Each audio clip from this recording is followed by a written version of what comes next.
घर के अंदर जो अशुभ हो रहा है, बार बार आपके घर के अंदर लोग बीमार पड़ते हैं, हर तीसरे चौथे दिन आपका पैसा मेडिकल में जाने लगा है, मान लीजिए हॉस्पिटल में बार बार आपके घर के अंदर एक ठीक करते हैं दूसरे को बिगड़ जाता है, तो आप मान के चलिएगा कि आपने धार्मिक केंद्र अपवित्रता के साथ अपने मन के घर के अंदर जो स्थापित कर दिया है, ये ऐसा उसका अशुभ और दुष्प्रभाव है कि आप 1000 बार मेहनत करने के बाद भी घर के अंदर आपके यहां ना पैसा दिखता है, ना बरकत दिखती है, ना तरक्की दिखती है।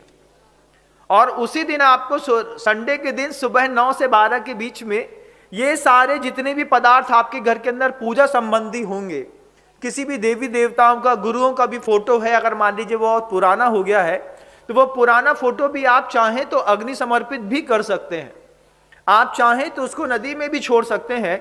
और हमेशा हमेशा के लिए घर के अंदर इस तरीके की पुरानी प्राचीन बिना सोची समझी परंपरा से आप मुक्ति पा करके और इतना संकल्प कर सकते हैं कि मैं मंदिर जी में जाकर के स्तोत्र पाठ करने का संकल्प लेता हूं कि दिन में एक बार हमारे परिवार का कोई भी एक सदस्य लेकिन मंदिर जी में जाकर के भक्तांबर स्तोत्र का पाठ जरूर करेगा। आप नहीं कर पाते हैं, पत्नी को भेज दो, पत्नी नहीं कर पाती है तो बच्चे को भेज दो, बच्चा नहीं कर पाता है तो पिताजी को भेज दो, दादाजी को भेज दो, किसी को भेज दो।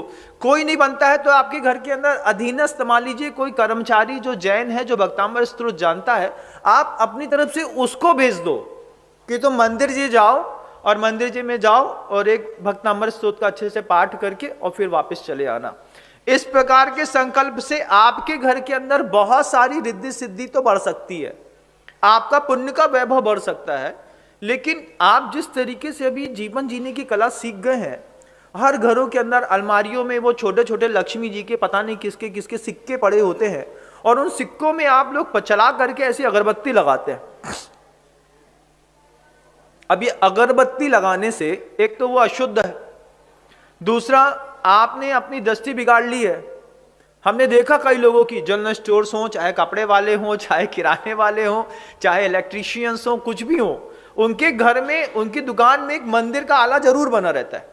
जबकि चाहते तो उतने उतरी से आले में जहां पे उन्होंने अपने देवी देवताओं की स्थापना की है, वहां पे 4 प्रोडक्ट रख करके 4 पैसे और कमा सकते थे। लेकिन वहां पे आला बनाने पर वो भगवान आपका जो है वो 2 अगरबत्ती भी खाने लगे और आपकी आस्था के साथ साथ जो है आपको बरगलाने का और अनंत संसार का कारण भी बनने लगे। इस चीज से हमको, इस पूरे भारतवर्ष को मुक्त होने की आवश्यकता है। जब आपको पता है कि आप कहीं पर भी अपने कार्यकलापों में जाते हैं और वॉकिंग डिस्टेंस में आपके आराध्य का कोई मंदिर है, तो आप मंदिर क्यों नहीं जाते हैं, मुझे समझ में नहीं आता। मैं ये नहीं कह रहा हूं कि जिन मंदिर जाना है, आप सुनने वाली जनता सार्वभौमिक है, एक यूनिवर्सल स्पीच जाती है। आप जिस भी मत को मानते हैं, आप किसी भी धर्म के अनुयायी हैं, तो आप अपने घरों के अंदर इस तरीके का छोटा छोटा मंदिर बनाने की आवश्यकता क्या है। आप चाहें तो आप अपने जो एक विशाल विस्तृत मंदिर है, जो श्रद्धा का केंद्र है, जब आप वहां पर जाएंगे तो आपके धर्म का प्रभाव और शक्ति आपको भी दिखाई देगी। घर के अंदर आपको क्या दिखाई देता है, क्या मिलता है आपको घर के अंदर, कोई मुझे बताए, मैं जानना चाहता हूं, इसलिए हम आपको बता रहे हैं। आपको क्या पता, बताइए।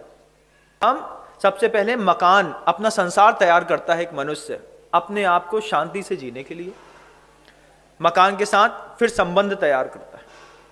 मकानों का कबाड़ तो आप खुद अपने घर के अंदर देखिएगा, वो अलमारी में जिसमें आप पूजा कर रहे हैं, दिया जला रहे हैं, वो कबाड़ खाने से ज्यादा कोई बड़ी चीज नहीं है। शुद्ध कबाड़ है, शुद्ध कबाड़। आपको लगेगा कि नहीं, हम महाराज जी के कहने से नहीं छोड़ पाएंगे, नहीं छोड़ेंगे, आप मत छोड़िए। मैं छोड़ने की बात नहीं कर रहा हूं, मैं ये नहीं कह रहा हूं कि तुम मेरे कहने से उसको अगले संडे को 9 से 12 के बीच में निकाल करके नदी में डाल दो, मैं ये बात नहीं कह रहा हूं। मैं ये कह रहा हूं कि तुम अपना टाइम वेस्ट कर रहे हो।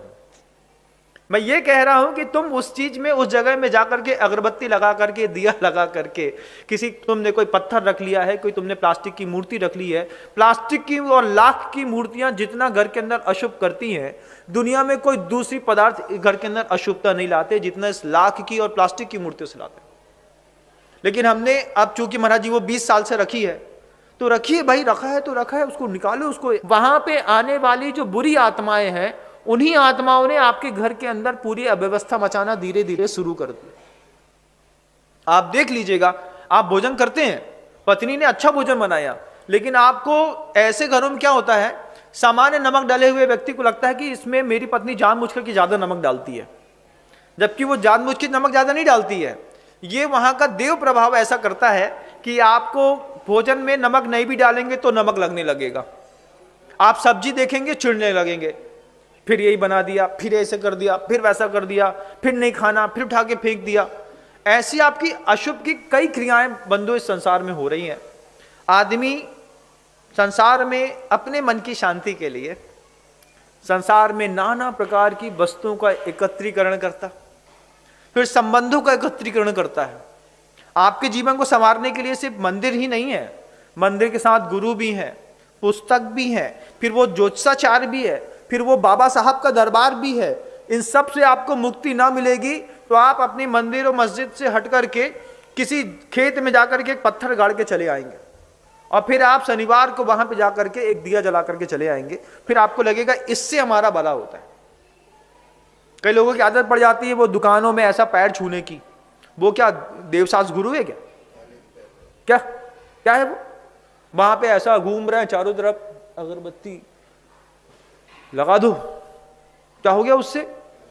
ये क्या है? ये इससे आप क्या क्या चाहते हो तुम? इससे इस चीज को करने से तुम्हारे घर के अंदर किस चीज की समृद्धि बढ़ रही है, मैं थोड़ा जानना चाह रहा हूं।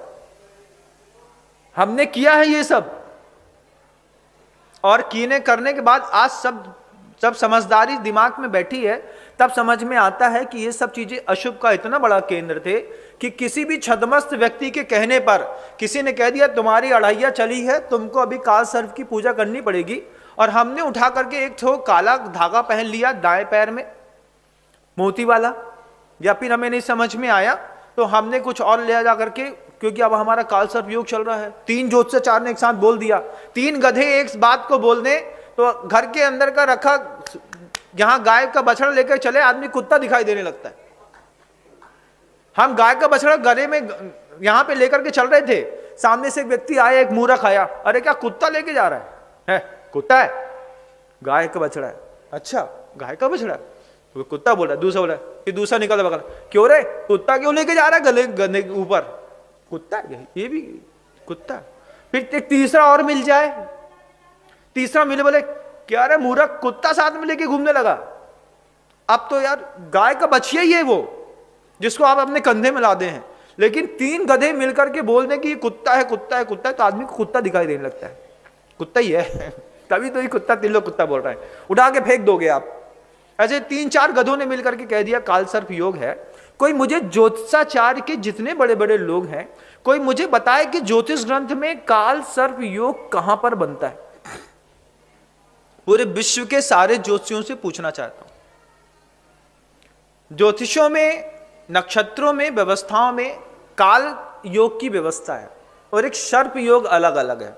2 अलग अलग योग बनते हैं, एक काल योग अलग बनता है, एक सर्प योग अलग बनता है।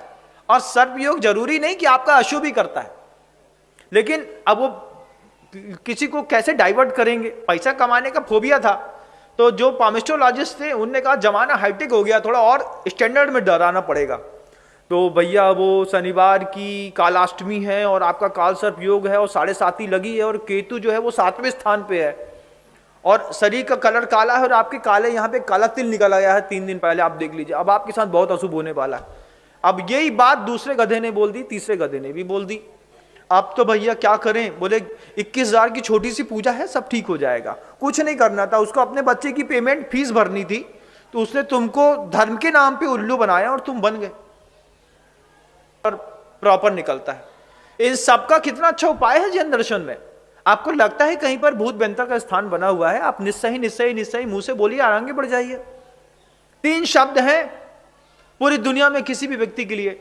महाराज जी हमारी लड़की को भूत चढ़ गया, तो गलती की होगी, किसी पेड़ एड़ के नीचे जा करके उसने कभी कोई अपवित्रता का वातावरण बना दिया होगा, जिसके कारण वहां का जो व्यंतर देव है वो रुष्ट हो गया होगा।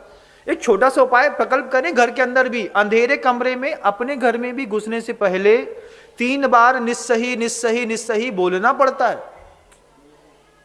ये असही और निस्सही की व्यवस्था अगर आपने सीख ली तो दुनिया में कोई भी शक्ति आपको परेशान नहीं कर सकती।